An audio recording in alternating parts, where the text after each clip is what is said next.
Welcome to Sky Studios in West London. Tonight, the final two candidates hoping to be the next Prime Minister will face questions from Conservative Party members and from me. I'm Kay Burley. This is Liz Truss, of course, and Rishi Sunak as well. Good evening to you both. For the next 90 minutes, they'll be answering questions from some of the people who will decide their future. This is the battle for number 10.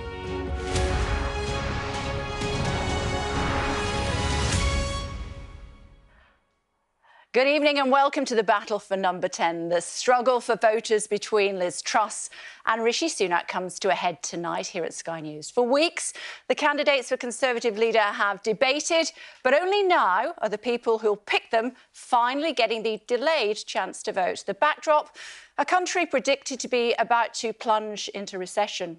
It really is make or break. Tonight, we have more than 60 Conservative members and others in our audience, largely reflecting the demographic makeup of the party. Many of them are still undecided over who to back.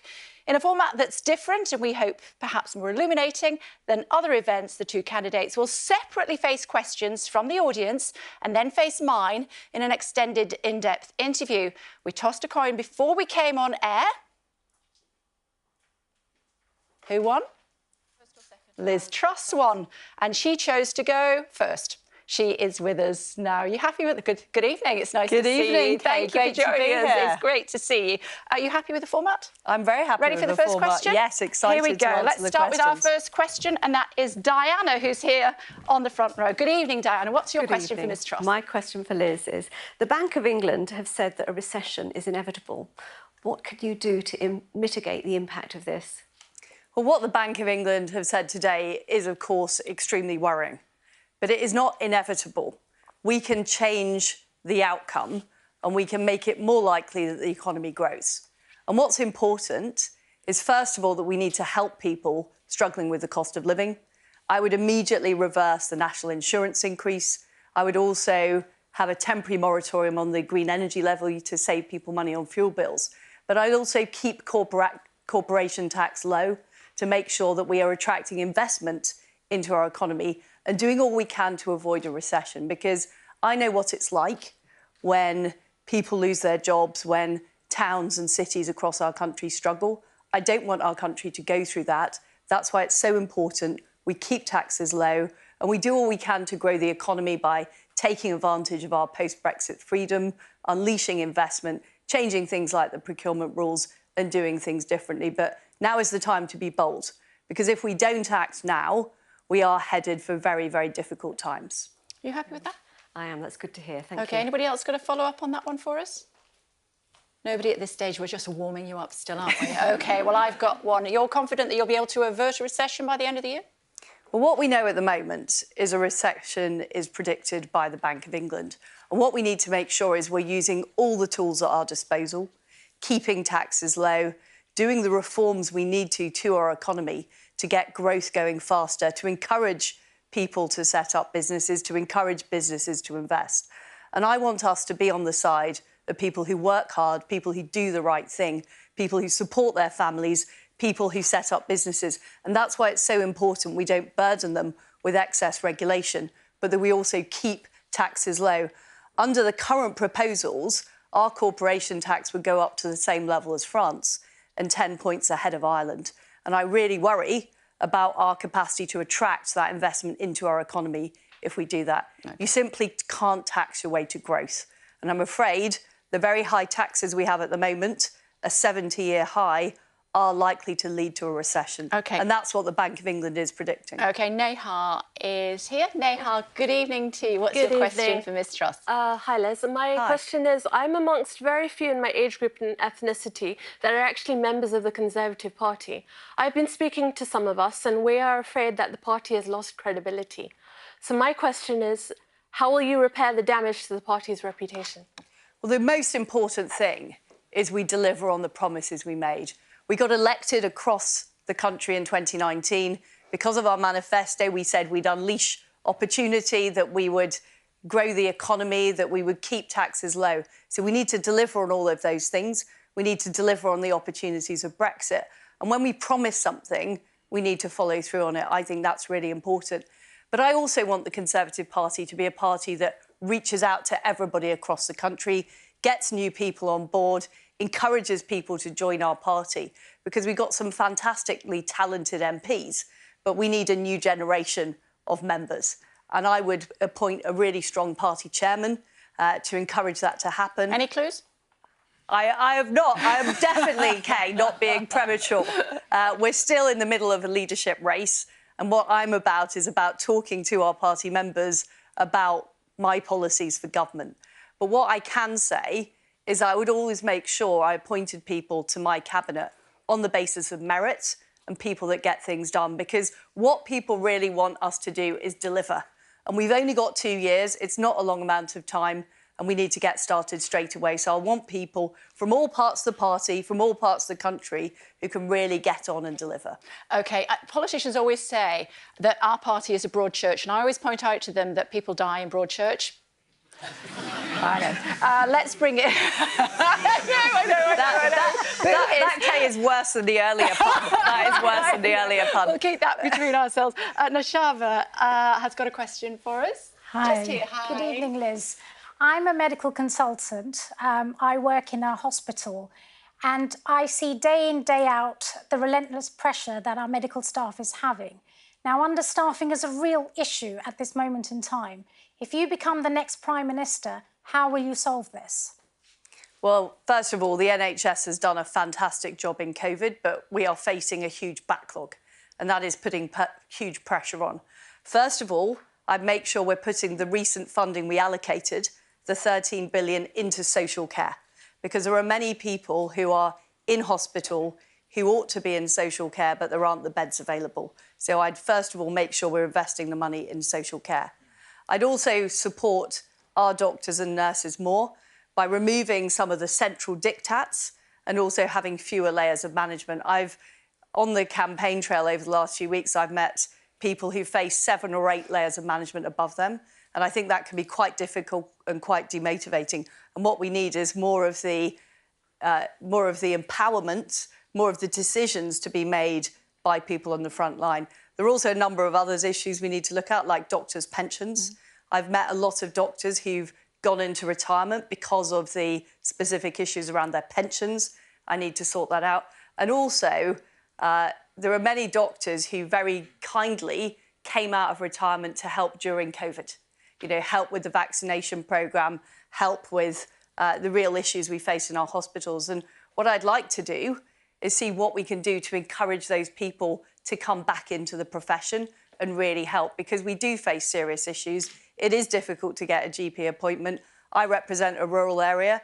We've got real problems with ambulance waiting times as well. So we need all hands on deck, but I really believe that it's by trusting people on the front line, trusting the professionals more, and making the organisation a really great place to work, that we will actually solve these problems together. Want to come back on that? I will say that I know that people that I work with will be really, really happy if you looked into pension tax, because a lot of people are going into early retirement. Exactly. So I'm sure that will help bring the waiting list down and, you know, help the road for recovery as well. So thank you. Thank you. But we also need to listen to people like you who are actually involved in the health service and listen to your advice.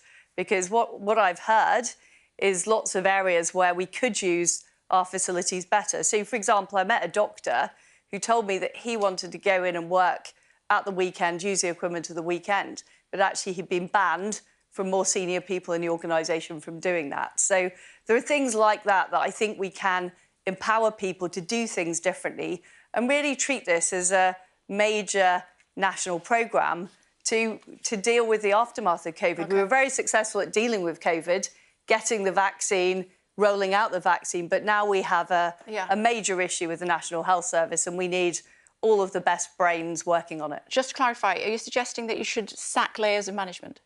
No, I'm not. What I'm suggesting is that we need to deploy people in the National Health Service better.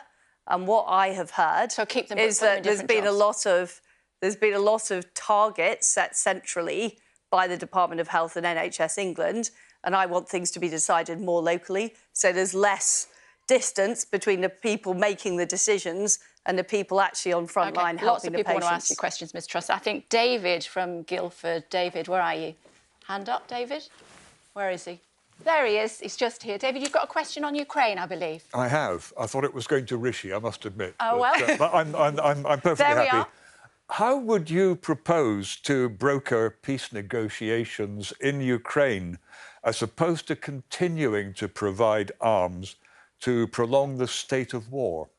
Well, the only way this war will end is when the Russians leave Ukraine. And we need to make sure that we enable the Ukrainians to defeat Vladimir Putin. If there's any failed peace settlement, if there's any giveaway of Ukrainian territory, what we know from history is Russia will just come back for more. We saw that with the Minsk Accords, which didn't work. And we know what Vladimir Putin's plans are. He said that he wants to create a greater Russia, essentially the old Soviet Union, including the likes of the Baltic states. So that is why it's so important that we were the first European country to supply weapons to Ukraine. And we need to continue to do that. But we also need to work with our allies like the Americans, who are also putting weapons into Ukraine. We also need to toughen up the sanctions on Russia. Because at the moment, the way Putin is able to fund his appalling war machine is because of the oil and gas revenues that he's getting. And so that means us finding alternative sources, particularly in the UK. We have the North Sea, we can invest in more nuclear, but it also involves other countries finding alternative sources as well. Because what Putin has done is he's used Europe's dependence on Russian gas to hold the whole continent to ransom. And that is appalling. And we know the end result of what happens when dictators get appeased. Is that every inch of territory that's been taken since 2014? Well, I certainly think it would be wrong for us to give away any territory on behalf of the Ukrainians. Now, of course, President Zelensky, ultimately is the person who has to determine what an eventual peace deal would look like. And he has been very clear that Russia needs to leave the entirety of the Ukrainian territory. But I think it would be completely wrong for the United Kingdom, or indeed any other country, to say Ukraine should give up part of their territory. That would be very wrong. And what I worry is the lesson it would give to aggressors around the world if Russia was seen by saber-rattling, by lining up troops on the border, lining up tanks on the border, then successfully gaining a piece of Ukrainian territory. Sure. What message would that send to others around the world? It would be a terrible message, and the long-term threat to global security would be appalling. David? No, I just wondered if you didn't mention anything about attempting to negotiate or broker some peace deal. We have been involved in working on negotiations with our American, French and German colleagues, and we are providing support to the Ukrainians to do just that. But it is ultimately about what the Ukrainians are willing to negotiate. What I don't want to see is Ukraine be put under any pressure to give up territory for expediency's sake, because I'm saying it simply won't be expedient, because all we'll see is Russia retreat and then come back for more later. And they still haven't given up their ambitions to take the whole of Ukraine. It was a tactical retreat away from Kiev, not a long-term retreat. And we need to be very, very worried about Putin's intentions. It's one of the reasons, by the way, that I favour raising our defence spending to 3% of GDP over the next decade. Still got lots of questions to get through. Sorry. So if I may, no, not at all. I want to bring in our next question, which is about housing, and it's from Jude from Chippenham, and I've wanted to say this all evening. Hey, Jude. Hey, Kate, thank you very much. Hello, Foreign Secretary. I've recently graduated and will be moving to London to start a new job as a commercial lawyer. When I made the decision, I thought, perhaps naively, that it would make sense to buy somewhere in London rather than rent. But that was before I saw the cost of a deposit on a starter home. How will you solve the housing crisis and make it easier for young people to own their own home? Jude, I think it's incredibly important that we help more people get on the housing ladder. It is a problem that this generation of young people end up buying houses much later in their lives than previous generations. But the way to do it is not the system we have at the moment, which is Soviet-style top-down housing targets, which simply cause huge concern and don't actually deliver the results we want. And before I became an MP, I was a councillor. I sat on a planning committee. It was hours of my life I'll never get back because we didn't have any control over what happened. Everything got overruled by the planning inspectorate in Bristol. So what I want is a much more localised system of planning. So in London, for example, I think there's more opportunity to build up in London, to build more higher storey buildings. I think in other parts of the country, what we need is more investment zones where we have industry developed alongside homes, alongside infrastructure, and that can be determined by local people. But the one-size-fits-all planning system we have at the moment simply doesn't work.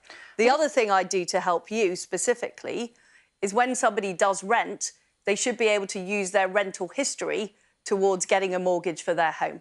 And that will help people who are long-term renters get onto the housing ladder. OK, just want to share this quote with you that you, I think it was 3 years ago, perhaps a little bit longer. We need to build 1 million homes on the London Green Belt, near railway stations and around other growing cities, specifically to allow the under 40s to be able to own their own homes. Do you still want to build 1 million homes on Green Belt and the like? So what I don't want to do, Kay, is build it on the Green Belt. Because I do think, well, I've changed my view on that. I'm still very keen for the under 40s to be able to own their own homes. But what I've seen is that the way these top-down targets have resulted in having the opposite effect of getting the homes built. And I'm now of the view that what we need to do is have incentives to get local councils to set up investment zones and do things differently, because the current system isn't working. OK, so you've changed your mind on that one. Jill from Tunbridge Wells. Are you angry, Jill? Just a bit. Well, disgusted. Hi, Liz. Hi. How important is it to balance the books? So the answer is, it is important over the long term to make sure that the private sector is growing faster than the public sector and we are able to generate the revenues for our economy and also be able to pay for our public services. But it isn't right to try and balance the books straight away when we've had a major global crisis like COVID, and every single country in the world has built up debts from that crisis. And in fact, we have lower levels of debt than most of the G7 countries. So I think trying to balance the books prematurely is actually counterproductive, because if you put up taxes and you stop businesses forming, you stop new investment and you stop economic growth, you're less likely to be able to pay down the debt over the longer term. Happy with that? No. Doesn't look as though you are. Not what's your follow-up question on that one? Liz, I do not want to see my children and my grandchildren encumbered with huge debt at a time of rising interest rates, Bank of England today, and at a time of high inflation. The one thing Margaret Thatcher believed in was sound money. This is not sound economics. And the whole business about economic growth, tax cuts do not necessarily produce economic growth. If you look at Germany, for example, it has much higher corporation tax than we have. And indeed, even with the rises that are in the pipeline. And yet their economy is not tanking in the way that ours is tanking. So I think this question of balancing the books is really fundamental. Sound bites or sound economics? Well, we have lower levels of debt than countries like the US, Canada and Japan. So it's simply not true to say that we have particularly high national debt at the moment. But what I do know is that families across the country are struggling to pay their bills. And what I would do is help relieve... 15% interest rates, Liz. I remember those days. I had to pay a mortgage of 15%. Are we going back to that level again? No, because we've got an independent Bank of England that make decisions about interest rates, and we're nowhere near that position at all.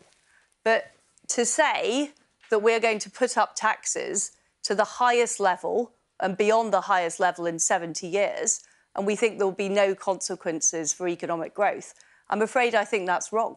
And I speak to lots of companies, lots of businesses who are very concerned about the proposals to raise corporation tax. They're very concerned about the level of interest rates. They're very concerned about the regulations on their businesses at the moment. The fact is that Britain has got less competitive relative to other countries.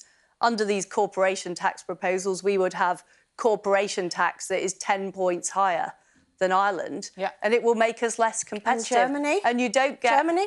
Well, Germany has a very, very different economic system from the UK. OK. We've got time for one more question. Tom from Gateshead. Where's Tom? We'll come back to other questions. Tom, hi, sorry. Hi, thanks very much. Liz, why did you announce a well-researched and fully costed policy in which you openly said you valued the work of teachers, nurses and police officers in Newcastle, where I work, less than you value those in Guildford, for example? We're having this election because of poor judgment and trust. Why should we trust your judgment? Well, the reason that I immediately decided not to pursue that policy is it was being misinterpreted, in fact, in exactly the way you said, because it wasn't about teachers or nurses or doctors. And immediately, as there were concerns expressed about this policy, I said we're not going ahead with it.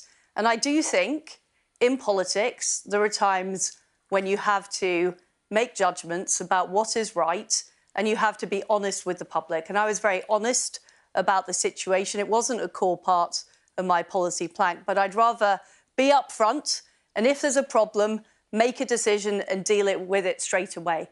And I think you can see in my time as Foreign Secretary, in my time as Trade Secretary, I've been completely upfront about everything I've done. I've explained why I've done it. I've explained when there is a change, why there is a change. And that's the approach I would take as Prime Minister. So the press release didn't say that. It said that it would be, in order to reach the 8.8 billion in savings, that it would be expanded out beyond civil service, beyond the civil service itself. So that's a mistake. Will you apologise? Because it was actually quite offensive. Well, I have been very clear that I will not go ahead with this policy and that I have made a decision to do that straight away. And I've been upfront about that. Okay. I don't think there is anything to be ashamed of saying publicly that this is not working as I wanted it to work, and therefore I have changed the position on it and I'm not going ahead with it. OK, this gentleman had a view on that. Just wait for your microphone, sir. Can we just get a microphone down here? Thank you. You were shaking your head, sir. I did, yeah. I hate this apologise, you know, for everything that you might have said. I just really don't understand it. The opposition are always asking other politicians to apologise for what they may or may not have done, and it really doesn't sit well with me. When somebody's asking for your vote, you don't expect to be offended? Well, simple as that. What's that supposed to mean? But you know, I won't intrude on this. My point but, you know, was, you shouldn't have done. We are going into very, very difficult times as a country. Yeah. And we've just talked about that.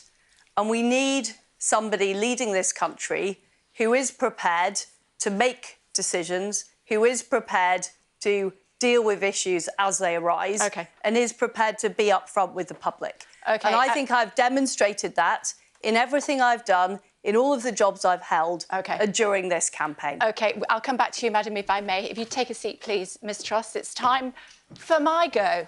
Everybody ready? Here we are. Glass of water. I wanted to pick up, actually, just where we'd left off there on what the gentleman was asking you about on this press release. We just want to bottom it out so we know exactly where we are. You said that public sector pay policy has been misrepresented by the media. Here's the proposal that you released. Introduce regional pay boards, tailoring pay to the cost of living where civil servants actually work, saving up to £8.8 billion per year. So how have we misrepresented you so far? Well, what I am clear about is that policy was not about teachers and doctors. But can I be clear, Kay, that I'm not going ahead with this policy? You can, but you said you were misrepresented. I'm just clarifying. Because of the concerns that have been expressed. OK. And when something is wrong, to clarify, when there's an issue, I deal with it. OK, but just to clarify whether you were misrepresented or not, you highlighted a very specific saving, £8.8 billion. How did you reach that figure? Well, I don't have the details, and I do think discussing a policy that I'm not progressing with. Well, I can tell you, obviously these people, it's very pressing for these people, certainly some of them. So we just want to bottom it out, and then we're definitely there, and I'm sure you won't have to answer these questions again. It's exactly the same figure, the 8.8 billion, that was issued by the Taxpayers Alliance. They say regional-based pay could allow private sector salaries to catch up with the public sector. This can be done by freezing or reducing pay for existing roles and new positions. In other words, pay cut for nurses, doctors, firemen, police officers in less affluent areas, which is what this gentleman was saying. That wasn't what you were proposing. You've changed your mind. Absolutely, that was not my intention. But given the concern that was caused, I took an immediate decision not to proceed with this policy. OK. And I am somebody who immediately, if there are issues of concern and those are not delivering what I want to deliver, I will make a decision to do the right thing, and that's what I've done. Not just this gentleman here, but Ben Houchen, the Conservative Mayor of Tees Valley, said there's no way you can do this without a massive pay cut for 5.5 million people, including nurses, police officers and our armed forces outside of London. Do you accept that you made a mistake by announcing the policy? I do accept that the way the policy has been interpreted to cover those people was not right. And that's why I took an immediate decision not to go ahead with it. You offended people, though. You misread the mood. You accept that it was a mistake? What I've said is I absolutely accept that it wasn't the right policy to deal with this situation, and therefore I withdrew the policy immediately. And I'm somebody who is honest and upfront, Kay. I dealt with the issue immediately after the concerns were expressed about how this policy had been interpreted, and I've dealt with it straight away. OK, it was a mistake, though. Well, as I've said, I've withdrawn the policy. We're not going ahead with the policy. So therefore, you know, the points you're making are about a policy that isn't happening. No, what I'm saying is, should good leaders own their mistakes, or should they blame others? I'm not blaming anybody else. I'm saying that the policy has been misrepresented by various people. But what I don't want at this time when people are struggling with the cost of living is to concern people with this policy, which isn't a core part of my policy platform, and I'm not going ahead with it. OK, let's talk about the economy, as we've moved on to that. I want to talk to you about your plans to help the worst off, if I may. We've spoken to Selina. She's a single mum in the northeast of England. She works part-time to support her 3 children and earns just over £10,000 a year. What will you do to help her when her energy bills reach £500 a month in January? So first of all, I'll take immediate action to reverse the national insurance rise. And won't help her. She earns less than £12,570, so she won't benefit. Well, also the green energy levy will be taken off fuel bills. That's £150, and so that's a drop in the bucket, really, isn't it?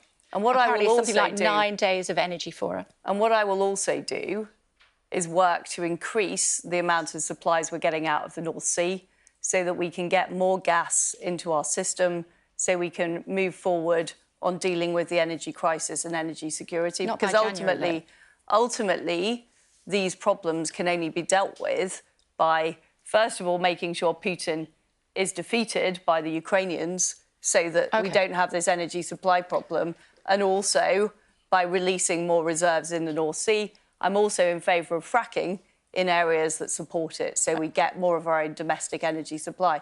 But what I can assure you, Kay, is I will do all I can to help people who are struggling with the cost of living. I understand that people are going through difficult times, and if there are any more available resources, of course I would put that to helping people with the cost of living. Let me tell you what Selina said, if I may. These are Selina's words. I'm really worried about how I'm going to keep my children warm and fed. This is going to cost lives if they don't do something now. But this is why it's so very important that we offer support to businesses, that we... It's not going to help her. Well, it will help her because the real danger we're in as a country, and this is what the Bank of England has said today, is we're facing a recession. And what a recession would mean is people losing their jobs, businesses going out of business, people struggling across the country. So that's why it's so important we do things like keeping corporation tax low, keeping personal taxes as low as possible, getting getting things like infrastructure projects done quicker to grow the economy. That is ultimately the way we are going to deal with this crisis, is through economic growth. OK. Here's an idea. What about the windfall tax? Shell posted profits of £9.3 billion between April and June. If we put that another way, Shell made £1,190 per second. So since I started this sentence, they've made £17,000 in profit. Why don't we have another windfall tax? Well, the problem with a windfall tax is that it might secure money in the short term. But what it does is it puts off companies investing in Britain in the long term, because they think at any point they could be taxed. And I think that is a problem. What we need to show is Britain's open for business. We're a country that keeps to our word of what our taxes are. And windfall taxes are essentially surprise taxes that companies don't know that are happening. What I would do instead, Kay, is make sure we're incentivising the likes of Shell to be releasing more resources from the North Sea to actually help the problem that we face, which is a lack of energy supply. The head of BP said that his business would continue to invest if there was another windfall tax. It's not just BP, though. It's the signal that it sends to every business across the country that the government is willing to give you a surprise tax. And I think that is a problem for Britain. I've already talked about how our corporation tax rate is uncompetitive compared to other countries. If we also have a reputation for levying a surprise tax on any industry that makes a profit, that is a big problem for our country. Shell is giving their shareholders £6.5 billion. People at home watching who can't afford to heat their homes come the winter will be horrified at that. But look at who these shareholders are. These shareholders are often people with pensions, pension funds. Shareholders are not, all sort of men in suits sitting in offices. There's no such thing as free money. And I just think we've got to be very careful.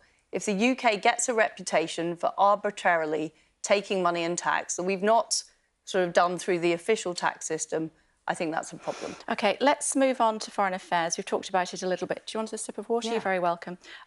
Talking about Taiwan, I'm sure that we've all seen, haven't we, what's been happening in Taiwan over the last few days. As Foreign Secretary, you told the Select Committee last month that we should have armed Ukraine earlier. Should we arm Taiwan now? Well, what we do need to make sure is that democracies like Taiwan are defended. And yesterday I put out a statement with my fellow G7 foreign ministers about the very difficult situation in Taiwan and concern about the rhetoric that we're hearing from China, the escalatory rhetoric. Of course, we have a very secure control system for exports in the United Kingdom, and we do licence exports to Taiwan at the moment, exports that are provided by the private sector. So should we arm them or not? Well, what I'm saying is we already licence equipment to go to Taiwan. OK. And it's a long-standing policy of the UK government to do that. OK, you said to the Foreign Affairs Select Committee in June, month before last, we should have done things earlier. We should have been supplying the defensive weapons into Ukraine earlier. We need to learn that lesson for Taiwan. Every piece of equipment we have sent takes months of a training. So the sooner we do that, the better. So just to clarify, we do licence arms that go there, but that is as far as we're going to go at this stage. Yes, that is as far as we will go at this stage. But we are working with our allies very closely on this because there are countries like the United States, Japan, who also are extremely concerned about the future of Taiwan. And what we need to do is work collectively. And I have championed the G7 acting together as an economic NATO to challenge some of China's economic coercion practices, but also to make sure we're looking at the security situation and making sure democracies like Taiwan are protected. I'm sure you can understand, Kay, that I can't go into every detail of those conversations because I want on TV. Sure. But it's a very important principle that we do not allow aggressors to invade democratic places. We've seen Nancy Pelosi, another strong, influential woman in Taiwan this week. Will you visit Taiwan if you're Prime Minister? We currently have a long-standing... So yes or no question, really? No. We have a long-standing position that the Foreign Secretary, the Ministry of Defence and the Prime Minister don't visit Taiwan. Let me talk to you about Ukraine. Was it an error of judgment to say you'd support Brits going to fight in Ukraine? What I was very clear about is that I supported the cause of the fight in Ukraine, but I've always been clear that the travel advice is that British people should not go to Ukraine. No, what you said was, I do support that when Zelensky called for international volunteers. Ukrainians are fighting for freedom, not just for Ukraine, but the whole of Europe. And you did support Brits going to Ukraine to fight.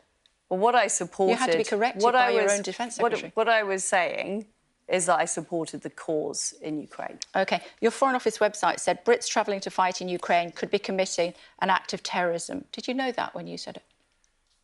Well, what I've said is that I support the cause in Ukraine, and actually I've done a lot of work to support British citizens who have been detained in Ukraine, who've been there in the long term, and the Foreign Office has provided those people with support. Are you sorry that people misinterpreted what you were saying?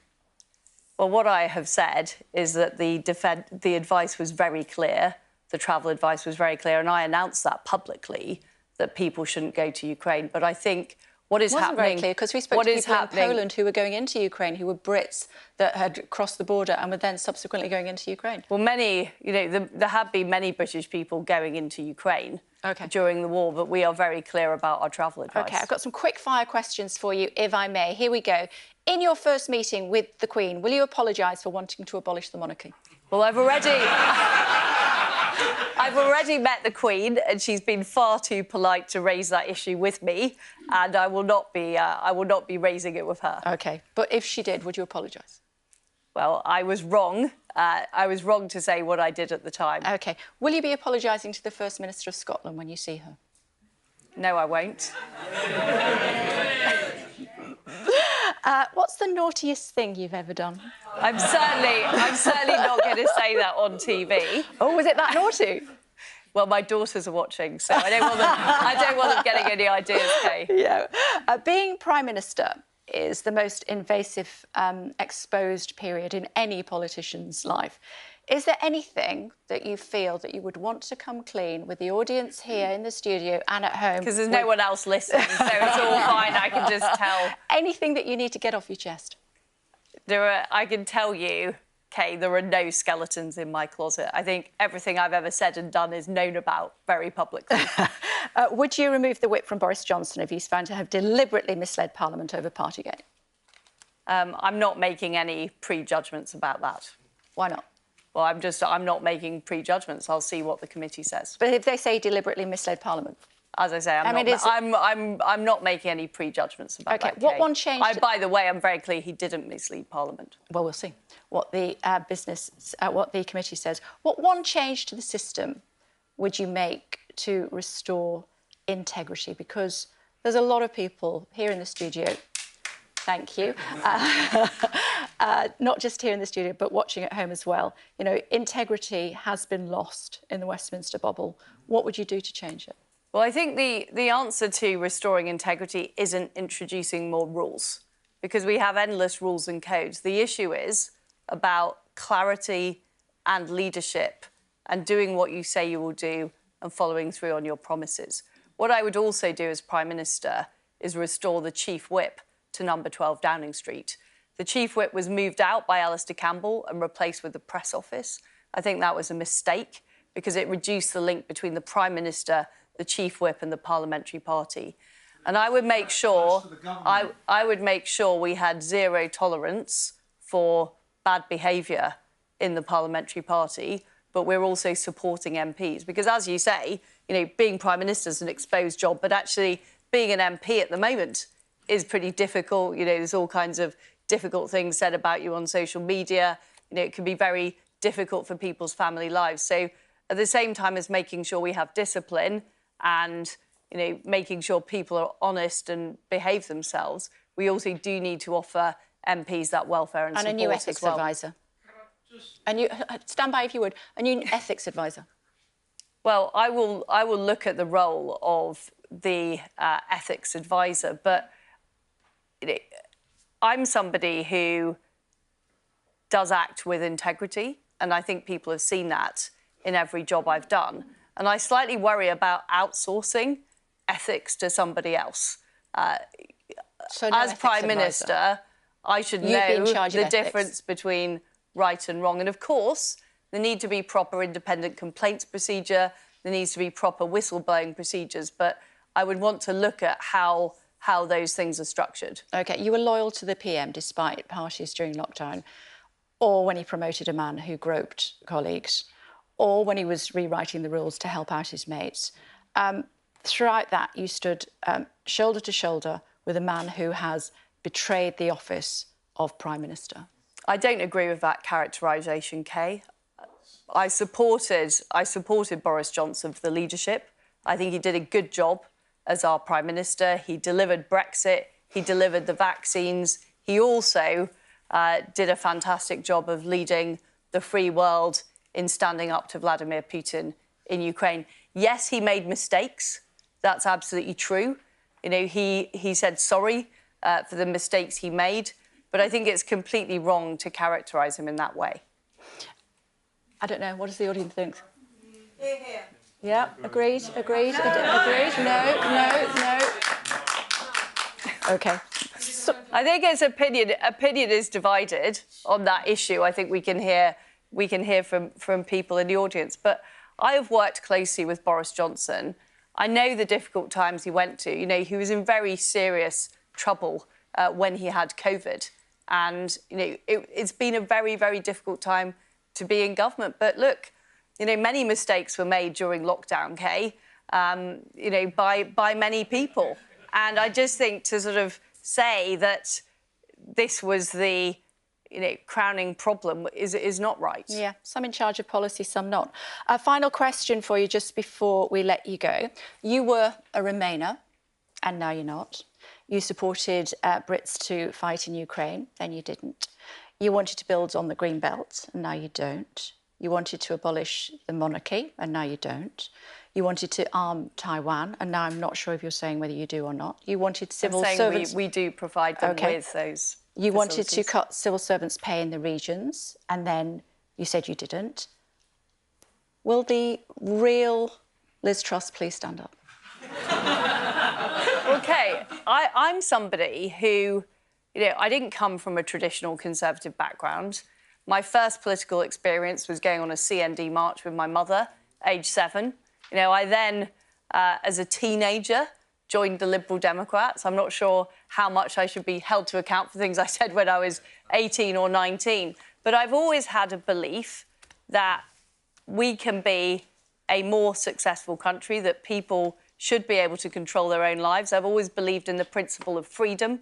I've always believed in low taxation. And yes, my views on other issues have developed over time. But show me somebody who has the same views at 19 and 49, and I'll show you somebody who's not capable of original thought. So yes, you know, I have, you know, developed my views. I've considered things differently, and I also listen to people. OK. And I think that's important. So what we've been talking about today on the policy is I've listened to people. The same amount of time. I did say, will the real Liz Truss please stand up? You're still sitting down. That's just because you're trying to get rid of me, Ken. Pleased to Thank you very much. Thank you. Bear with us 1 second. Thank you. Let's get some reaction from the audience, should we? Gentleman over here, I heard who was shouting out. Gentleman here. Yep, boom. There, sir. Go on. I was going to say, Liz mentioned about nothing in her closet. She mentioned about integrity. Does that mean at some point in the future, if she's proved to have lied about something, she's going to resign? I don't know. What do you think? That's what I wanted to ask her. Who else has got a question? The lady here had her hand up earlier. Yes, madam? I was just wanting to ask if she actually believed that Boris Johnson's actions had damaged the Conservative Party and their chances in the next general election. OK. Great question. Have you obviously mostly are, in fact, all of you are going to be people that will be voting for our next Prime Minister. Have you received your ballot papers yet? No, you still haven't received them. You have one person, but most people haven't. OK. Well, Obviously, we're moving on to the next section now of our programme. You'll be able to hear what Mr Sunak thinks, and then we're going to ask you what you think. How does that sound? Ladies and gentlemen, Rishi Sunak. Hi, Kate. Have a seat. Brilliant. So we're going to do exactly the same as we did with Liz Truss. Is that OK? We're going to start with the questions from the audience, and then I've got some questions for you as well, if that's OK. All right. Here we go. Let's go. Let's start our first question with Matthew. Matthew from Kent. There he is in the middle there. Matthew. Good evening. Thanks, Kate. Is there a point that you would stand aside in this campaign, Mr Sunak, given opinion polls are pointing to a dominant mistrust win, and also we're seeing daily declarations from big Tory big guns in her favour? Well, thanks for the question, Matthew, and the quick answer is no. And that's because, well, thank you.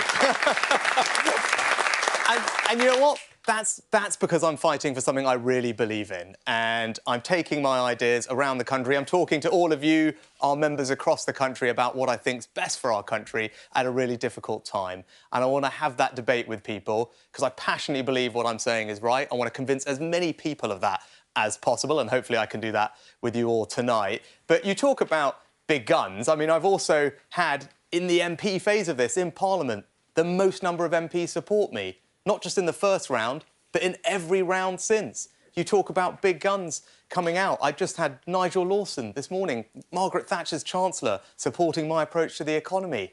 Michael Howard, a former leader of our party, just introduced me at a hustings yesterday. William Hague, another leader of our party, and my predecessor in Richmond and North Yorkshire, all supporting my candidacy. So, look, I think I've got lots of support, but I'm going to fight incredibly hard till the last day of this campaign for each and every one of your votes. The stakes are really high. I'm passionate at what I believe in, and I want to try and convince you all that I'm right. Anybody else that's going to support Mr Sunak?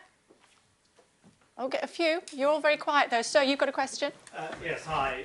Now, I've been a Tory for the last 30 years, and I did stand for Parliament in 2005. Now, I've been absolutely disgusted with the level of disunity within the Tory party. So, yes, I will be supporting you, but if you do become Prime Minister, how will you ensure that you unite the Tory party so that we can win the next general election? Yeah, no, I'm so glad you asked that. It's a really important point because I think how we select this audience, we're all on the same team, right? We're all part of the same Conservative family, and we are going to need to come back together afterwards. And look, I think you can take some comfort from the fact that not only do I have the most support of MPs in Parliament, that support is drawn from every bit of our parliamentary party. People in the north, MPs in the south, MPs who voted Remain, MPs who voted Leave, experienced colleagues, the likes of which we just talked about in Matthew's question, but brand new MPs as well, MPs in rural areas and urban areas. So that's the breadth of my support, because that's the kind of person I am, that I can build a broad team around me. And that's what I'm going to do in government. I want to make sure that we have a government that represents all the talents and traditions of our amazing party, and you saw some of that on display in this leadership election early on. I want all of you to be able to look up the government and feel a piece of your view of conservatism represented.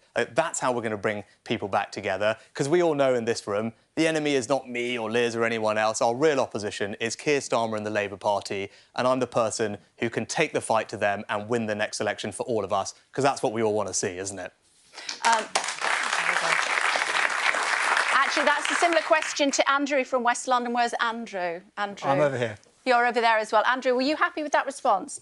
Well, sort of, but I think historically we have to look at the fact that parties that are divided do not win elections.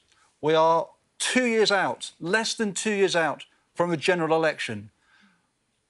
What specifics can we do? What specifics can you do to reunite the party? Well, Andrew, you're right. We are only a couple of years out from a general election, and that's why getting on with the job as quickly as possible is really important. We don't have time to waste.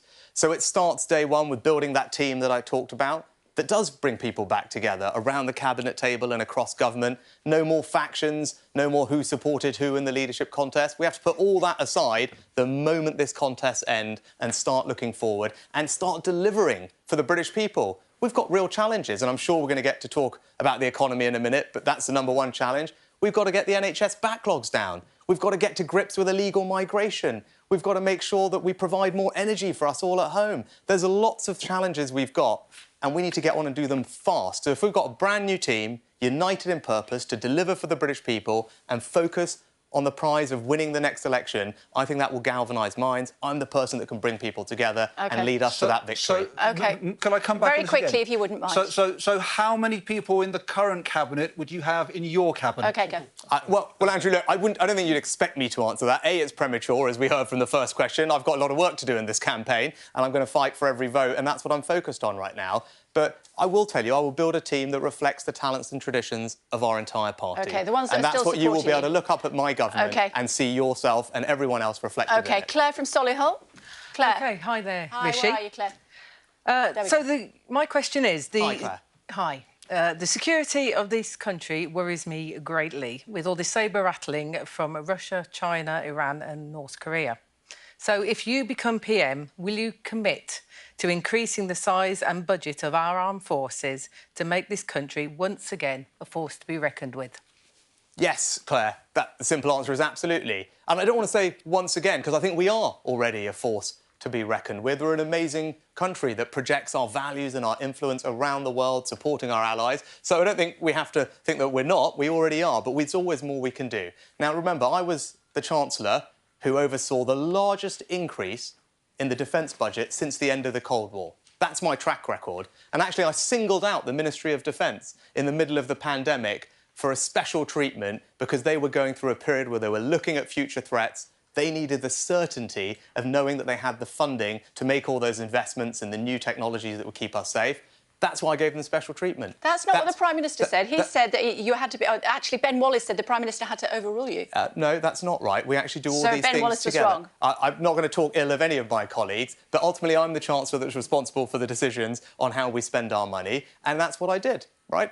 But you don't have to take my word for it there. When it came to Ukraine, what else did we do? I managed to find £2 billion from across government to send to Ukraine to support them so we can help them and protect our values and stand up to Russian aggression. But what I'm not going to do is stand here and give you an arbitrary target. And I know that's what Liz has said in this campaign, and I don't believe in that.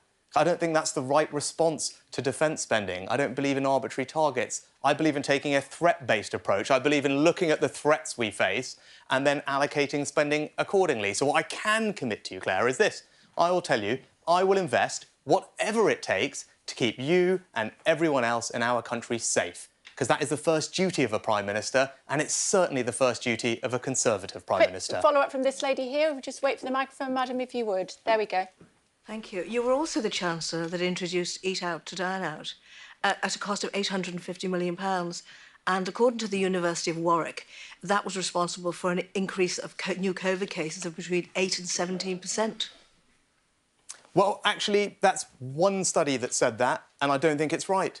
And it doesn't explain the fact that in almost every other country around Europe, everyone else experienced another wave of COVID, and they didn't all have the same policy. So it's a bit odd to blame that policy for an increase in COVID cases when that happened across Europe and indeed across most of the world. But I tell you what I was thinking at that moment. What I was looking at was a situation where we had hundreds of thousands of largely small hospitality businesses that were on the brink of bankruptcy. Because in this country, everyone was so scared and all the evidence said that no one was going to go back out again. And in an economy like ours, that would have been disastrous. And you know what's worse? 2 million people work in all those small businesses. And those 2 million people are disproportionately young. They're women, they're working part-time, they're people who are coming off unemployment benefit into work. So as a matter of social justice, I wanted to protect those jobs, those families' livelihoods. That's why I did it. And everywhere I go in this campaign, across the country, I have people who come up to me and say thank you for that, because it saved our business and it saved those jobs. Tom?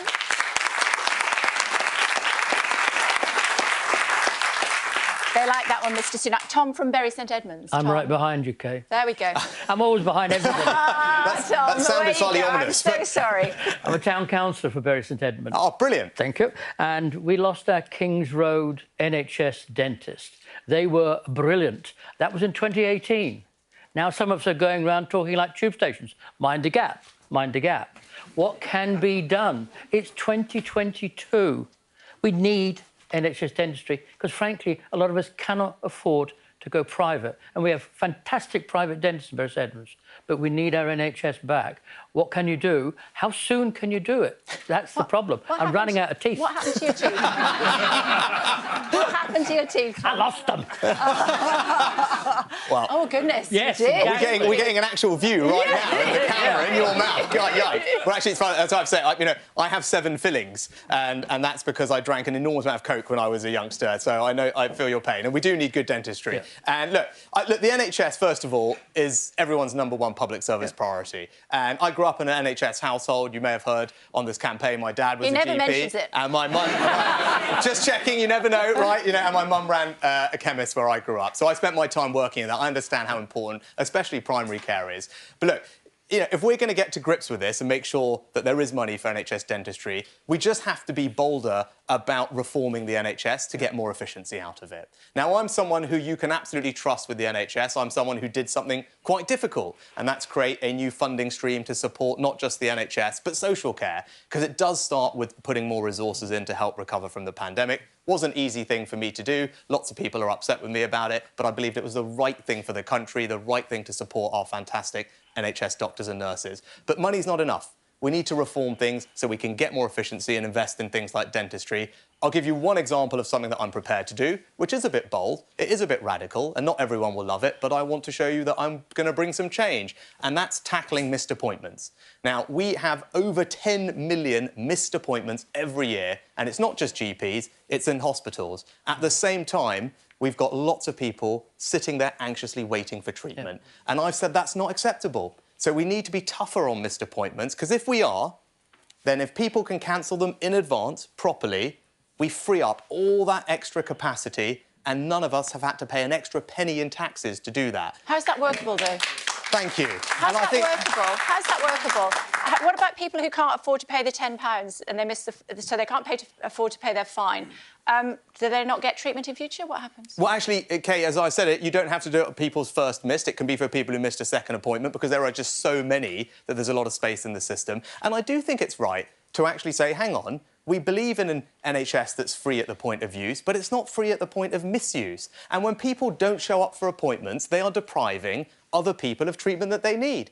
So there's someone equally vulnerable waiting there, sitting on a waiting list, waiting to see their consultant or their GP, and they're not getting that chance because someone else has just not bothered to show up, and that's not all right. And look, there will be some people like you who say, oh, gosh, maybe we shouldn't do that. But if we're not prepared to be... It's not me saying it, it's the Lancet saying it. The Lancet is saying it's low socioeconomic backgrounds that miss their appointments for all sorts of reasons, and they can't afford these you can be compassionate first time, but at the end of the day, if we all want to cut taxes in this country, if we want to find money to spend more on dentistry, we have to be prepared to do things differently, challenge the system, and that's what I'm prepared to do. Because I want to have great healthcare, I want to have great dentistry for you and for my future fillings, but I do want to be able to cut your taxes too. We're only going to be able to do that if we're going to reform things and do things differently. That's the kind of Prime Minister I'm going to be.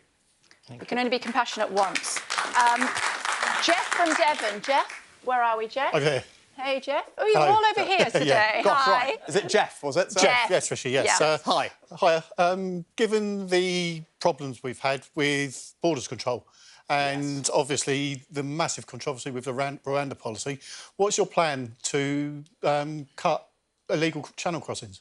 Yes, great question, and something I've been talking a lot about over the last couple of weeks. Look, I'm the product of this country's extraordinarily compassionate approach to welcoming immigrants to our shores. My family are beneficiary of that, probably others in the audience, and it's something that we should all feel really proud of. It's something that Britain is amazing at, and even most recently, Ukraine, Hong Kong, Syria, Afghanistan, we've showed our compassion.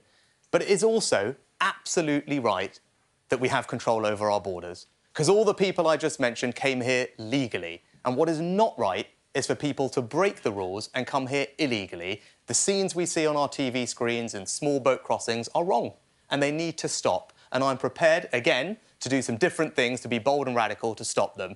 There's a 10-point plan on my website with a video, so you please go and have a look at that tonight, and anyone else that's interested in this topic. I'll give you 2 examples of things that I'm prepared to do now.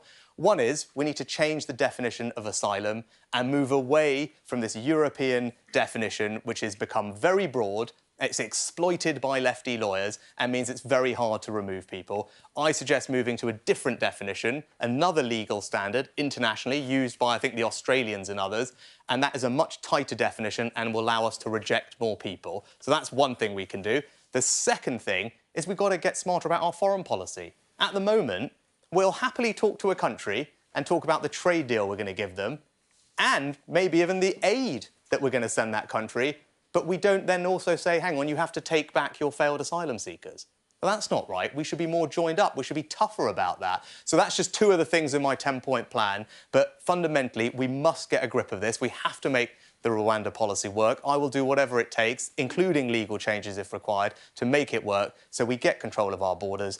Although we're a compassionate country and will always be, it's entirely right, and many of us voted Brexit for this reason, that we are in control of who's coming here. That's a simple thing, and I will deliver it as PM. OK. Applause on that one. Gentleman there, really quickly, because we need to move on. If we can just stretch over with the microphone for you, sir. There we go. Your question, really quickly. So we currently have a points-based immigration system. Do you propose any changes, or are you happy to keep it as it is? So, look, on immigration, we have to tackle this question of illegal... Jeff's question on illegal migration. We shall tackle that robustly and radically, so that's part one. Now, with the rest of immigration, right, there's a couple of things. I want to be pragmatic about this. So I want to make sure that we're also supporting our economy to grow. And that means having an immigration system that actually welcomes the best and the brightest from around the world. Because if we want to grow our economy, if we want people here who are going to set up companies of the future, who are going to come and research in our universities, who are going to come and work at some of our fastest growing companies, actually, we want to have a visa regime that makes us the best place in the world for all those people to come. I started reforming the system as Chancellor, and as Prime Minister, I want to finish the job so that the best and the brightest, wherever they are around the world, America, India, Brazil, wherever, they think, the UK is the place I want to come. Because if we can attract them here, it's going to be good for all of us, it's going to be good for the economy, and that's something that I want to deliver. OK, we've got a question from Alexander on trust. Alexander, you've got a question for us. Alexander's just Hi, here. Alexander. Yeah, good to see you, buddy. What does honesty mean to you in politics and leadership? Great question. So look, honesty, in a sense, it means telling you the truth, right? And even when that's not easy. And I think you can see in this leadership election, that's what I'm doing, right? And that first question at the beginning of how I'm doing in the polls and all of that, right? I am saying some things that are maybe not the easiest thing in the world to hear. I'm not sitting here or standing here promising you tens and tens of billions of pounds of goodies straight away, because I don't think that's the right thing to do for our economy. I think it's risky. I think it risks making the inflation problem far worse and costing you all far more. And you know what? My life would be far easier if I wasn't saying that, right? But I want to be honest with you. I want to be straight with a country about the challenges we face and what is going to be required to fix them. And that's why I think you can trust me on this, because I'm prepared to do that, even though it's going to cost me politically. Et tu, Mr Sunak, though. Et tu, Mr Sunak. We've seen the images of what you were allegedly... Nadine Dorries, I think it was, who came up with this. I don't know, has anybody seen it? Yeah. Stabbing you in the back. I mean, how do you respond to that? Sorry, Kate, what do you... Well, my point is we're talking about trust. You can't be trusted. Which bit is what Nadine Dorries... Uniting Boris for your own interest. There you go. Right, perfect. Right, OK, let's address that. That's actually great that you've raised it. Sorry, what was your name, sir? Stephen. Stephen, right.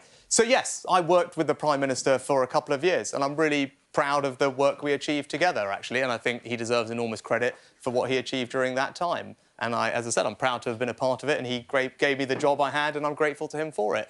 But it got to a point where it was too difficult for me to stay.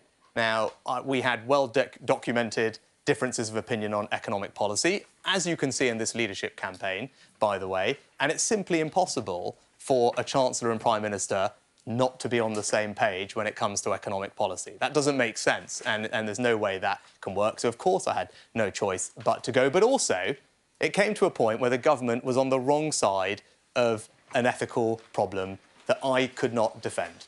And enough was enough for me. But it wasn't just me, Steve. It was 60 other members of Parliament all left the government at the same time, because for them, enough was enough. Okay. And that's why we're here, because we need to change things. In December last year, did they, Rishi? You've been campaigning for a long time, and it was perfectly timed, a cynical motivation to try and get you into number 10. No, so that's just simply not true.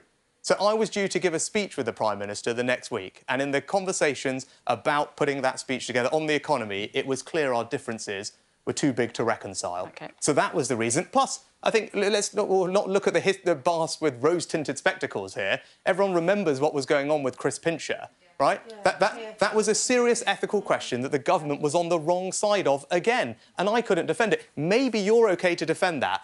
I wasn't OK to defend it. 60 other members of the government were not OK to defend it because it was wrong. And that's why we're here, because we need to change things. We need to bring trust and integrity and decency and honesty back into politics. OK. And that's what I want to do as Prime Minister. OK, I'm going to have to brush up on my Shakespearean references, I can tell. Let's bring in David from London, finally. Where are you, David? David's here. Hi, David, go on. Hi, Kay, thank you. David, hi. Good evening, Mr Sunak. How will you balance the need to address the escalating cost of living crisis, particularly for those that are on lower incomes, alongside the need to keep the economy in good order and national debt not spiralling out of control? David, your question is actually the most important one facing the country right now, right? And I'm sure many of you saw what the Bank of England had to say today. And if we in the Conservative Party need to get real and fast, because the lights on the economy are flashing red and the root cause is inflation. Now, I'm worried that Liz Truss's plans will make the situation worse. And what I want to do is different. I think the government's #1 priority should be grappling with inflation. That's what I want to do. I also want to help people with the cost of living over the autumn and winter, particularly, as you said, the people who most need our help. And that's what I announced as Chancellor. That's how I acted over the past 2 years. That's what I'll do as your Prime Minister. That's what a Conservative government should do, support those who need our help most at a time of need. But then also, I want to grow the economy. And I want businesses to be producing more. And that's how we're going to not just grow the economy and create jobs, it's how we're going to get inflation down over time. I've got a plan to do all of those things. But it all starts with not making the situation worse. Because if we just put fuel on the fire of this inflation spiral, all of us, all of you, are going to just end up with higher mortgage rates, savings and pensions that are eaten away, and misery for millions. I don't want that to happen, and that's why I am so focused on gripping inflation first. OK, ladies and gentlemen, Mr Sunak, have a seat. All right, thank you. Need any water? Yes, why not? Right. Excellent. Right, my turn. Here we go. Let's talk about the economy to start with, should we? Today, as was being pointed out, the Bank of England saying that we're going to be in recession before the end of the year, and that's going to last until 2024. People watching at home, and I'm guessing some people here as well, facing months and months of hardship. You've been their Chancellor for the last 2 years. Why on earth should they trust you with the keys of #10? In fact, because they've seen me as Chancellor over the last couple of years, and I think, actually, Kay, probably the first time people really saw me was that first press conference when there was an enormous amount of anxiety in the country about what was going to happen to people's jobs, their livelihoods, their businesses, and they didn't really know who I was. I'd just been made Chancellor a couple of weeks before. But I stepped up at that moment to act boldly and radically, to design things that had never been done before in this country, like furlough, that ended up protecting over 10 million jobs, saved over 1 million businesses, helped families get through what are 2 very difficult years, and for our economy to emerge at the end of that in far more resilient shape than anyone had anticipated at the beginning. And when I go around the country, people know that that's what I did for them. They're grateful for it, and that's what I want to do as Prime Minister, because right now we face similarly large economic challenges, and it's particularly because of my experience that I'm well placed to deal with them. Nothing you can do about recession, though, is there? Or is there? Of course there is. Of course there is. Back to David's question, the #1 thing we have to do is not make the situation worse. What is causing the recession?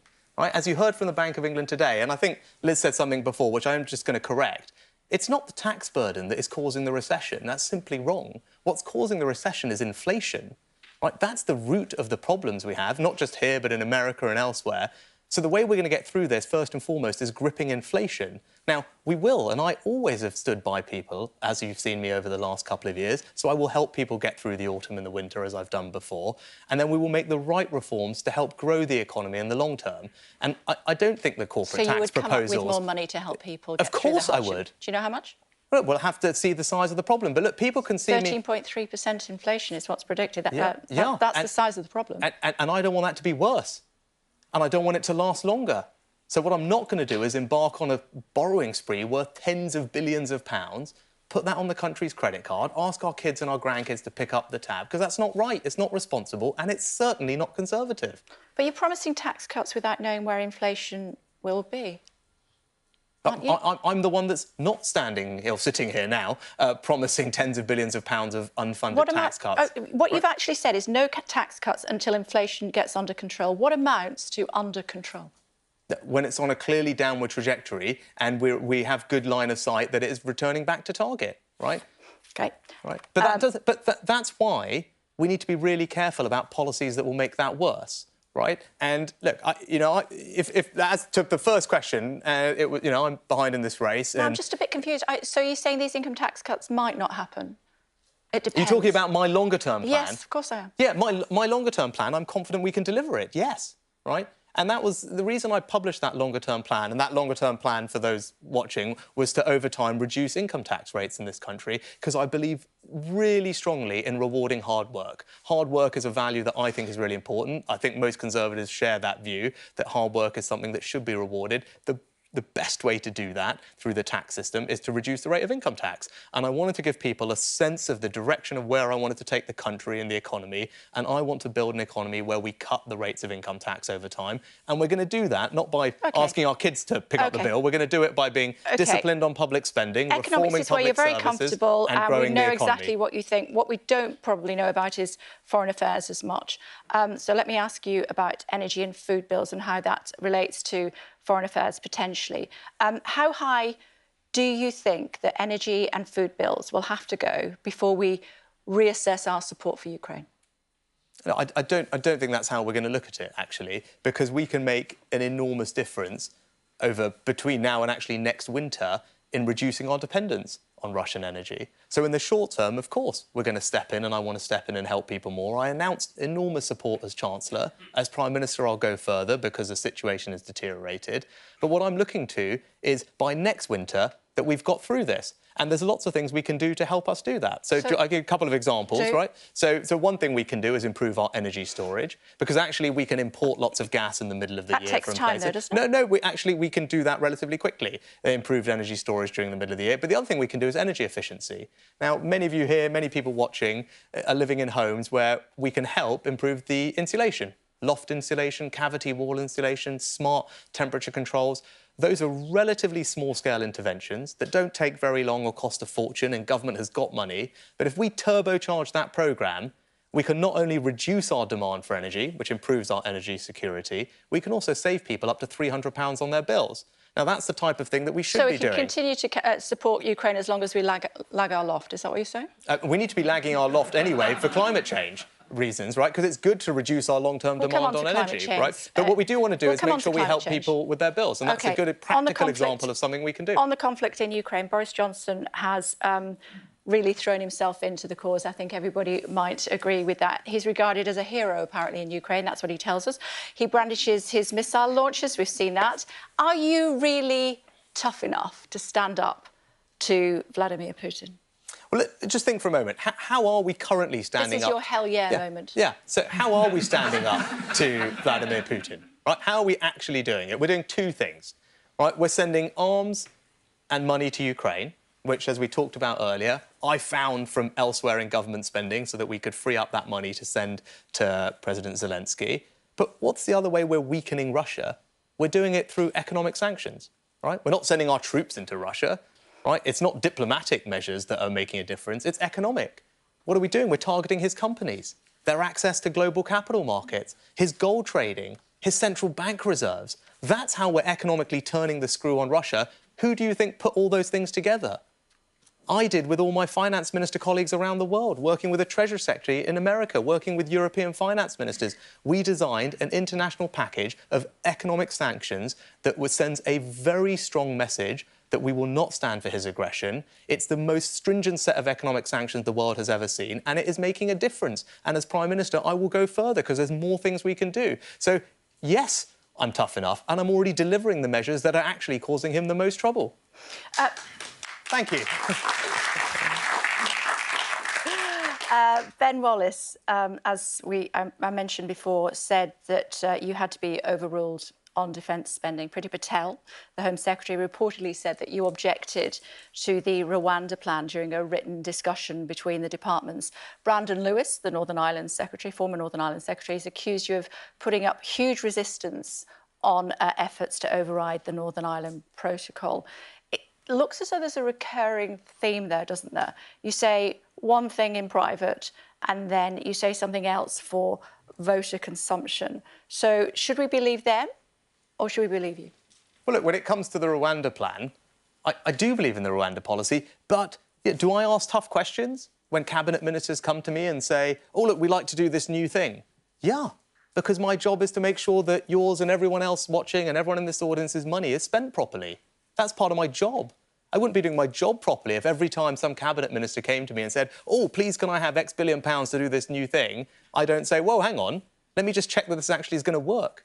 Is it worth us spending taxpayers' money on it? So you think spending £120 million on sending 200 people to Rwanda is good value for money? Yeah, well, it's a pilot, right? So the pilot bit is expensive. So you're asking now exactly the questions I was asking. So if Priti Patel or anyone else is going to say, oh, now I expressed some doubts about it, it was doubts about how we're going to make the policy work. I believe in the policy, but it's not good enough in government to just announce things. Okay. It's not good enough to put out a press release. What you need to do is deliver things. And I think what people saw from me during the pandemic as Chancellor, that I could deliver things. I actually delivered policies that worked and made a difference, which, by the way, were done in record time and were radical. And I will bring that same sense of grip and urgency and competence to all these other challenges, whether it's the Rwanda policy, whether it's the NHS backlogs. OK, let's talk about climate. You brought it up. We're trying to whiz through these topics as best we can, because obviously some of these people have not got their ballot papers yet, some have, and what you're telling them, both here in the studio and at home this evening, could make the difference as to whether or not you are the next Prime Minister of this country. So let's talk about the climate, should we? One issue that affects not just our finances, but of course our future, is your green credentials. Can I test them? Sure. Here we go. New coal mines, yes or no? They're local decisions, but I don't think we should be importing coal from other places if we have it at home. OK. What about fracking?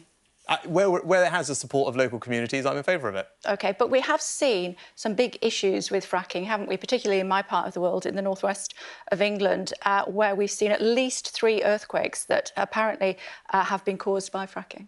Yeah, but we also, as I said, most importantly, it has to be done with the support of local communities. But we do also have a study from, I think 3 different royal societies. I think of geologists and engineers and I can't remember the third group, but it's online somewhere, all of whom said that they believe fracking is safe and the seismic activity is not out of the ordinary. They're all the scientists who have came to that conclusion, not me. But as I said, I'm supportive of it where we can bring the local community along with us, because if we can get it to work, it's good for our long-term energy security. Would you raise flight taxes? Would I raise? Flight taxes? No. Why not? Well, because as Chancellor, I already made a change to airline taxation. You did. It's not very green, though, was it? Yes, it was, actually, because I did 2 things. One is I reversed a European rule that forced us to charge people twice when they flew inside of the United Kingdom on air passenger duty. I didn't think that was right, and after we left the EU, we could say, we're not going to do that anymore. If you fly around the UK, because we believe in a United Kingdom, you should only be taxed once. But at the same time, I created a new band. For the longest haul flights, the most polluting flights, we created a brand new band with a higher level of tax. So actually, it was balanced, right? So for the people who are flying the farthest with the more emissions, they were going to pay more. For people flying within the United Kingdom, we took an advantage of Brexit and cut taxes there. Let me ask you about onshore wind, yes or no, because I'm a bit confused on this one. Onshore wind, forgive me, yes or no? No. OK, you've changed your mind? No, I haven't. Last night I was asked a question, I didn't fully understand it and I misspoke, but my position on that is the same as it's been. OK, how are we going to get to net zero by 2050? With innovation. Yeah. Right? And the type of future economy that I want to create is one where and we talked about it in the answer to the visas question from someone. OK.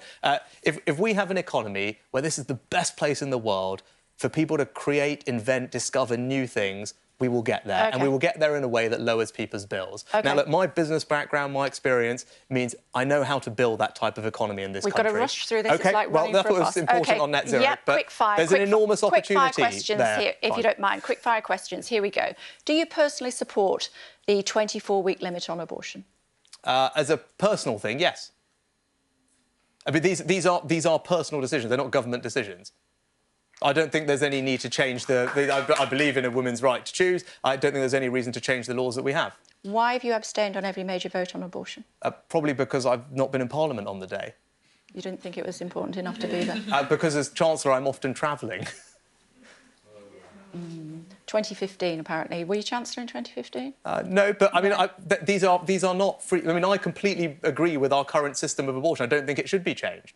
Okay. So if the vote, I mean, so that's my general view. That's always been my view. You just haven't been there when the votes have been taking place. Would you fist bump the Saudi leader Mohammed bin Salman as Joe Biden did? I'm probably not a fist-bumping type of person, I think, probably. Would you shake his hand, then? I mean, yes, I would shake his hand. I think I generally I think you do have to engage with people around the world. I don't think... and they're a country that we have a relationship with. In a video, here it comes, from 2001, you said you didn't have any working-class friends. Have you made any working-class friends since you left university? Yeah, I mean, I think I was a student when I said that. We all say silly things when we're younger. I mean, at the same time, I was, as you know, I was working in my mum's shop. I was out and about, cycling around, running around, delivering medicines to people, all people from all walks of life. But, you know, obviously I was a kid and I said something silly. So you do have working-class friends now? Yeah, I mean, I don't go around asking them what how they define themselves. I mean... I'd rather think we've kind of moved... I think we've moved beyond that as a country, actually. How reassuring. Yeah, I think people are less interested in where you've come from, people are interested in where you're going. And that's the kind of country I want to build, right? Where... Thank you, yeah. Right. Let me ask you the same question that I asked Liz Truss about being Prime Minister being the most invasive, exposed period in any politician's life. Anything you want to tell us about? No. I mean, look, I've had a relatively high-profile job for 2 years, and I think people have seen me in action, and they've seen what I can do. They've seen, and look, much of my personal life has also been talked about earlier this year, and that was an experience that I took, you know, that I learnt from and dealt with. So yes, I'm used to the scrutiny. Okay. Another simple question: have you ever benefited financially from the use of tax havens? No. A venture capital firm you co-founded, Tellman Partners, was registered in the Cayman Islands. So just to clarify, I personally have absolutely never ever benefited and have paid absolutely full normal taxes wherever I've lived. Did you set up that business? No. OK, so you weren't a co-founder in 2009? Not of the bit in the Cayman Islands that you're referring to. I have nothing to do with. OK. I mean, I happen to work with a company that has multiple offices all around the world, but that's not my responsibility. It was not running the company or setting that up. So you weren't in any way paid by that offshore company? No connections with it? When I was living in America, I paid all my taxes in America, and when I've lived in the UK, I've paid all my taxes in the UK, as completely as anyone else would. OK, the reason I'm asking is that, as you know, as all our audience know, you've had to clarify your wife's non-dom status. You held permanent residency in the United States while you were setting the taxes of British voters, which is what a green card means. You're building a swimming pool at your constituency home while the public pool in Richmond is facing closure after a 400% energy hike. This has all led to a perception problem for you. People feel that you can't walk a mile in their shoes because you're walking in your Prada shoes. What would you say to them? Yeah, so, look, you know, over the past couple of weeks, right, I've been out and about across the country talking to members of the public, and as I was saying, lots of people have come to talk to me about that press conference and furlough and what difference it made to their lives. Do you know, I was wearing the same suit in that press conference, the same shoes as that I'm wearing now, right? I'm the same person. How much were they worth? Yeah, They're very slick. I'm exactly the same person. Right? I'm the same person that stood there and made sure that we helped the country through a very difficult time. And that's what I'll do as Prime Minister. And I think the British people judge people by their character and by their actions, not by their bank account. Thank you. That certainly seems to be the case as far as the audience is concerned here, but there's plenty of people who are watching at home who would disagree with that. Perception is reality, and they think that you're too rich to be Prime Minister. Yeah, well, the reality is one of the last things I did as Chancellor was announce significant help for people with their energy bills this autumn and winter. And to the question we had at the front, from David, I think it was, right? David's question was about helping the most vulnerable, right? People who really needed help. That's what I did. Because, look, we're all going to have a difficult time, and inflation makes everyone poorer, and that's why I'm so concerned about policies that will make it worse and last longer, and that's not right. But when we do need to help people this autumn and winter, our focus should be on the people who most need our help. And actually, you know, when Liz is sitting here saying she's going to scrap the NHS levy, do you know who that benefits? That benefits the top 15% of earners. Right? That's what that policy does. It's not going to help the people that David was asking about with the cost of living this winter. Right? The policies I announced as Chancellor are targeted on those people because they are the people that need our help. Right? It's going to be really tough It's going to be really tough for lots of people. And much as I want to support them to work hard and do those things, right, it's going to be just impossible for some people, and we need to help them, and that's what I did. You can't do all of that on your own. Penny Mordaunt has backed Ms Truss. Ben Wallace has backed Ms Truss. Nadeem Zahawi has backed Ms Truss. Tom Tugendhat has backed Liz Truss. Sajid Javid, your old boss, has backed Ms Truss. Why are so many people supporting her rather than you? Right, but Kay, it goes back to the question right at the beginning. Every stage of the parliamentary process, I had the broadest and biggest number of support. These are the people that have worked most closely with you, and they've decided that they prefer her. No, well, hang on. Most MPs in Parliament, and all MPs work together in lots of different guises. These people work around the cabinet table with you day in, day out, and they've said, you know what, actually, Tom Tugendhat and Penny Mordaunt are not in the cabinet, actually. But every single round of the parliamentary process, would they be in your cabinet? I led. Right, I was the person that MPs chose every round ahead of everyone else, and since it finished, more and more people have come and joined the team. So I'm really humbled by that, and I'm delighted. And actually, as we were answering a question, that support is drawn really widely from across the parliamentary party. And I'm not going to get into who's going to have this job and that job. I've got a contest that I want to try and win. I want to be out and about talking to all of you about my ideas for the future. But I will build a team that reflects all the talent and traditions of our party. As I said, you saw a lot of that on display in this leadership contest. And as we talked about before, we're all one team. We're all one family. We're going to come together after this. We're going to serve the British people, and then we're going to take it to Keir Starmer and win the next election, because that's the real prize. Final thought: when you go, when you look at yourself in the mirror at night just before you go to bed, and you think, all these people that have sat around the cabinet table with me, and now they don't want to work with me. They think that the other candidate's better. But plenty of people sat around the cabinet table also support me. Right, Dominic Raab, the Deputy Prime Minister, is out there right now talking about it, and lots of others. But I also, as I said, now answer to the question. Just him. Right. I think we only just have one person, right? Yeah, much as we love you and we love Sky, I think that's where we tolerate just one person giving up their evening to come and talk to you later. But I've been really humbled. Not sure how to take that, actually. Well, I think that's a perfect place to end. It's lovely to see you. Thank you very much indeed. Thank you very much.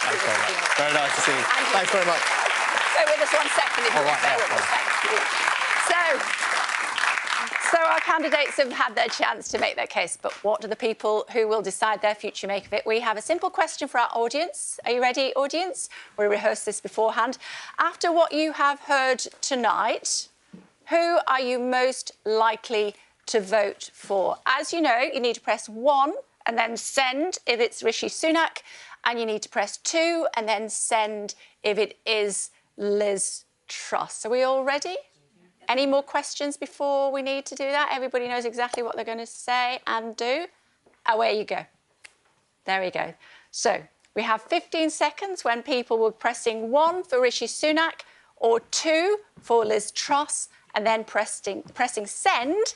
And then, as if by magic, in just a few moments' time, we'll find out what our audience here in the studio thinks about who should be the next Prime Minister of this country. Worth just pointing out at this stage that 0.3% of the electorate will decide our next Prime Minister, which means 99.7% of the electorate will not be doing that. Do you think that's fair?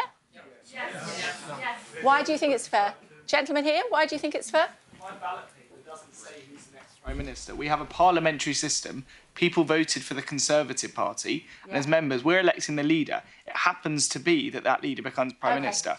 This is a basic understanding of our system. Thank you. Gentlemen up here, really quickly with a check shirt. Yep. Yep, it's exactly the same as what Labour do when they chose... OK. Now, as with all things with live television, the technology has crashed. So what we're going to do instead is go with a show of hands instead. Are we happy with that? Yeah. So will you allow me to say who I think has probably got more hands? Yeah. Thank you. So if you think that Rishi Sunak had a better show and as a result would potentially make the better Prime Minister of this country, can you put your hand up now, ladies and gentlemen, please? Oh, my goodness. That looks to me like an awful lot for Mr Sunak. Who would prefer Ms Truss as the next Prime Minister?